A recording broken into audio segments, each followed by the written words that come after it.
Տիկին նախարար, նախընտրական շրջանում 4 դպրոցի կապակցությամբ կարծեմ ահազանգ ա եղել, եթե ոչ ավել, դուք կասեք, որ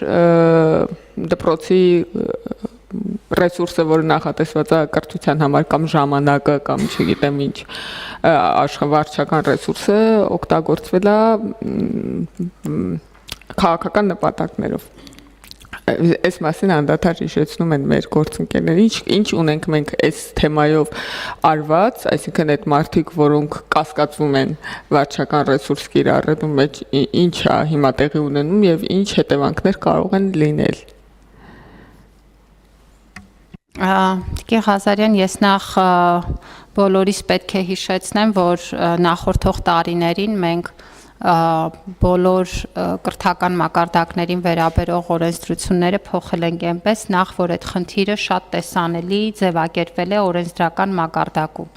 եւ այդ իմաստով տվել է նաեւ մեզ հնարավորություն հիմա այդ հարցերը հասցեագրել։ Նախարարությունը բազմիցս այս թեմայով իր հանրային դիրքորոշումը հայտնել է, որ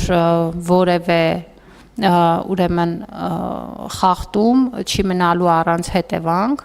Մենք ստացել ենք մի քանի ահազանգեր, դրանք վերաբերել են դպրոցական մակարդակի, բուհ, քոլեջ, ահազանգերը ուղարկվել են նաև իրավապահ մարմիններին, որպեսզի եթե այդտեղ կա որևէ որակման տեղ, ապա իրավապահ մարմիններն էլ իրենց գործը անեն։ Ինչ վերաբերում է մեզ, ապա բոլոր այն հաստատությունները, որոնք որ մեր տիրույթում են գտնվել նախարարության ենթակայությամբ, մեր կողմից կոնկրետ քայլերը ձեռնարկվել են, որոնք որ եղել են ոչ մեր ենթակայության հաստատություններ, դրանց մասով մենք տվել ենք համապատասխան առաջարկություններ լիազոր մարմնին տվյալ, թե ինչպես պետք է վարվել։ Ձեր նշած Արագածոտնի մարզի 4 դպրոցների մասով մենք ստացել ենք պարզաբանումներ, մեր կարծիքով այդ պարզաբանումները բավարար չեն եւ այդ իսկ պատճառով մենք առաջարկել ենք այդ անձանց նկատմամբ կիրառել կարգապահական համապատասխան տույժ։ Տիկին Անդրեասյան, այս կոնտեքստում ինձ երկու հարց է հետաքրքիր, արդյոք այն տնօրենները, որոնց վերաբերյալ ահազանգեր եղել են այս նոր ընթացակարգով նշանակված մարդիկ են, թե ոչ, որովհետև եթե նոր ընթացակարգով նշանակվածներն են, այստեղ պետքա երևի մեր մոտեցումները նորից վերանայենք, չգիտեմ, հարցերի ժամանակ հարցազրույցների կամ քննությունների, եւ երկրորդ հարցը կարող է դուք այս հարցի պատասխան չունենաք, բայց շատ լավ կլինի, որ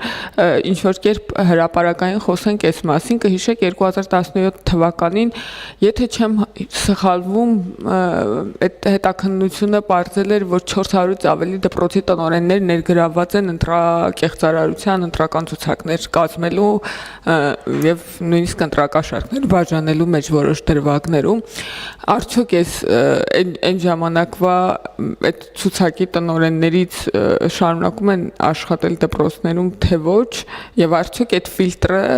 դրվում է, երբ որ որոշում է կայացվում տնօրեն նշանակելու, որովհետեւ օրինակ տրամաբանորեն նախընտրական շրջանում այս հարցը սրվում է եւ արժի անդրադառնալ դրան։ Տիկին Ղազարյան, մենք հանրակրթության օրենքում ունենք հստակ ամրագրված քաղաքական զսպվածության պայմանը դպրոցի տնօրենների համար։ Այդ պայմանը գործում է բոլոր տնօրենների համար, այդ օրենսդրությունը բոլոր տնօրենների համար է, անկախ իրենց նշանակման ժամկետից։ Իհարկե մենք առանձնահատուկ ուշադրություն ենք դարձնում նոր ընթացակարգով տնօրենների նշանակման ժամանակ այդ տնօրենների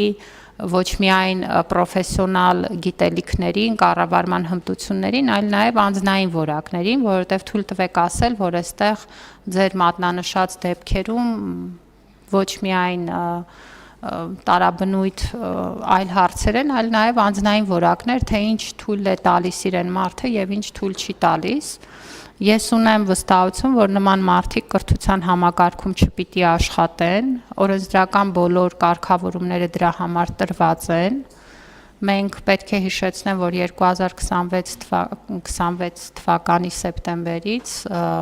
նախարարությունը կհանդիսանա լիազոր մարմին մարզային բոլոր դպրոցների համար, 27 թվականի սեպտեմբերից նաև Երևանի բոլոր դպրոցների համար եւ հավաստիացնում եմ, որ այդ բոլոր հարցերը կգտնվեն մեր ուշադրության կենտրոնում Ընդհանուր առմամբ ես գտնում եմ, որ նմանատիպ վարքը պետք է ունենա ավելի երկարաժամկետ հետևանք եւ այո, եթե նման վարքագիծ է դրսևորվում, մենք պետք է լրջորեն մտածենք այդ մարդուն կրթական հաստատությունում որոշումների կայացման որևէ օղակում ներգրավելու մասին։